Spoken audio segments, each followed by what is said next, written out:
गीता अ18 के श्लोक नंबर 62 में भगवान स्वयं कह रहे हैं कि अर्जुन उस परमेश्वर की शरण में जा जिसकी कृपा से परम शांति व शाश्वत स्थान अर्थात सतलोक को प्राप्त होगा। वो परमेश्वर कौन है, कहां है, कैसा है, जानने के लिए कृपया अवश्य सुनिए जगत गुरु तत्वदर्शी संत रामपाल जी महाराज के अमृत वचन।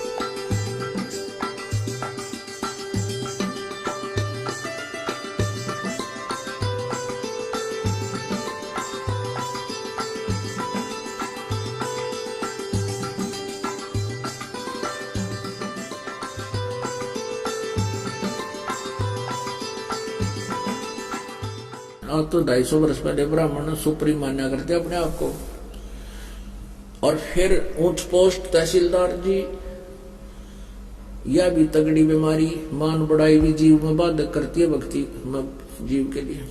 और गुमानी दास जो ऋषि वो संत थे विष्णु परंपरा के, विष्णु जी के उपासक, वो नारनौल से आधा 1 किलोमीटर दूरी पे एक आश्रम बनाकर रहा करते थे।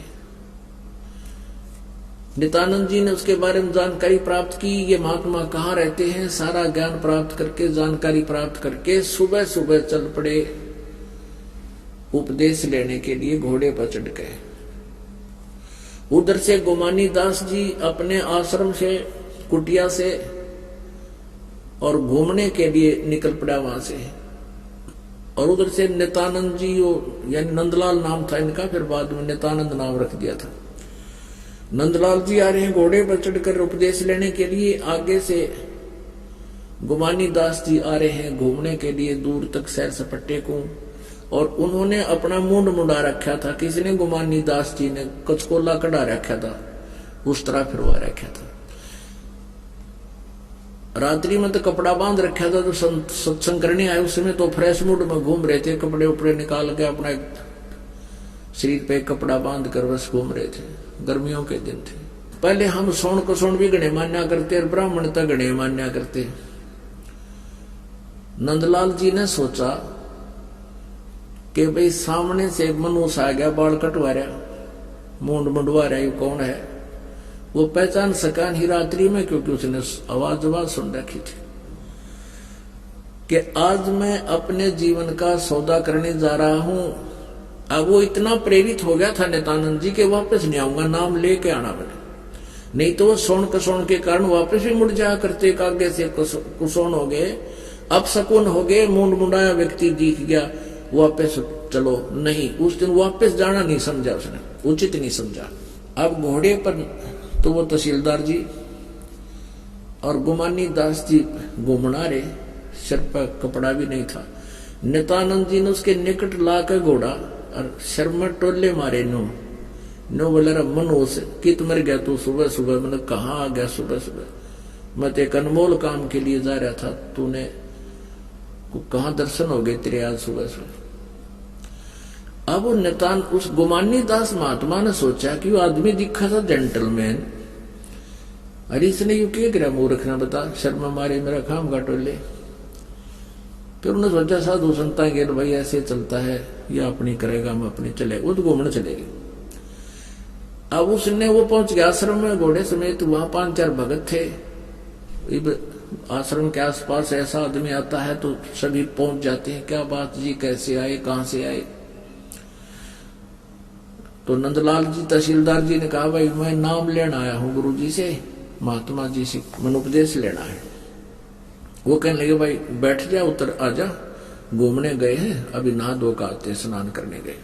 वो बैठ गया, घोड़ा बांध दिया वृक्ष के, और वहां बछा रखा था मैट सा, वहां वो बैठ गया।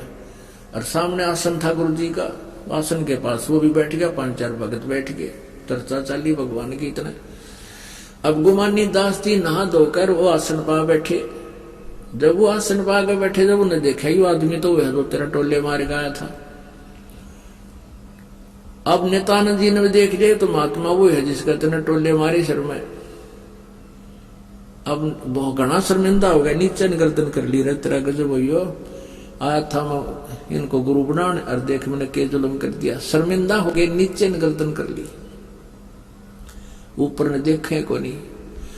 अब जान के गुमानी दास भगत जी तो शर्मा गए गणे। अब वो कहने लगे भाई बच्चों देखो,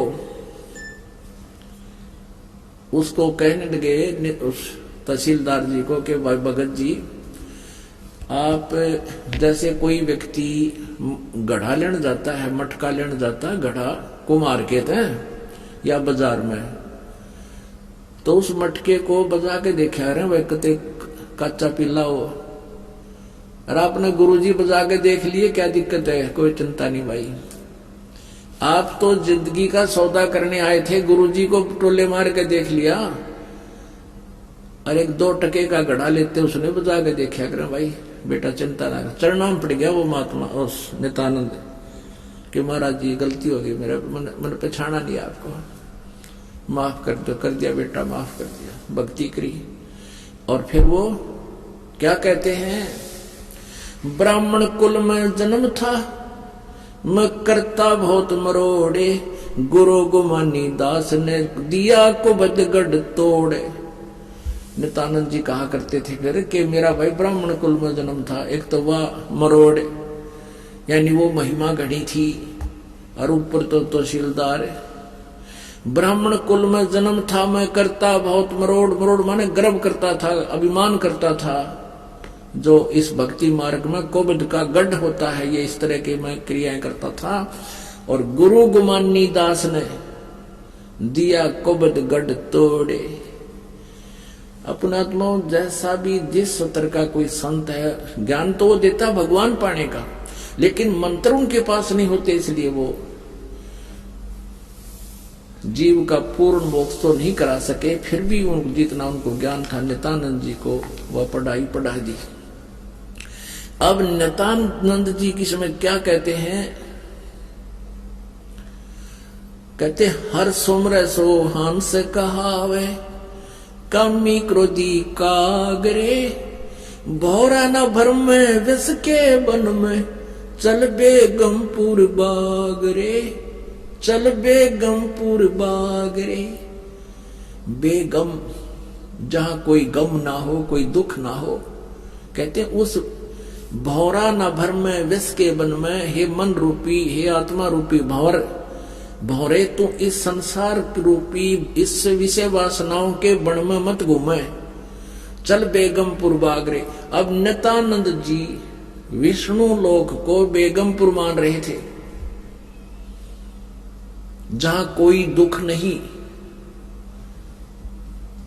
लेकिन आपने श्री विष्णु जी की कहानी पढ़ ली होगी, अभी पढ़ी थी श्री देवी पुराण में, कि मैं पहले तो तप करता हूं, घोर तप करता हूं, और फिर राक्षसों के साथ युद्ध करता हूं, उनको मारता हूं, मुझे कोई चैन नहीं, मुझे कोई सुख नहीं। थोड़ा बहुत समय मिला तो लक्ष्मी के साथ सुखपूर्वक समय व्यतीत कर पाता हूं। और ये विष्णु लोक को बेगमपुर बतावे तो यहां परमात्मा कहते हैं, जग सारा रोगिया रे, जिन सतगुरु वैद न जानो, जग सारा रोगिया रे। ऐसी ऐसी साधना करने वाले भी रह गए दूरे, नित्यानंद जी जैसे जिन्होंने समर्पण कर दिया, अपना नौकरी भी त्याग दी और इन महापुरुषों के शरण में चले गए, लेकिन फिर भी पूर्ण मोक्ष नहीं हुआ। क्यों नहीं हुआ? कहते हैं देखा देखी गुरु से बन गए, किया ना तत्व विचारा।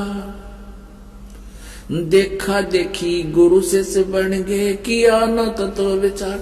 गुरु से दोनों के सिर पे यू काल ठोके पंजारा, जग सारा रोग रे।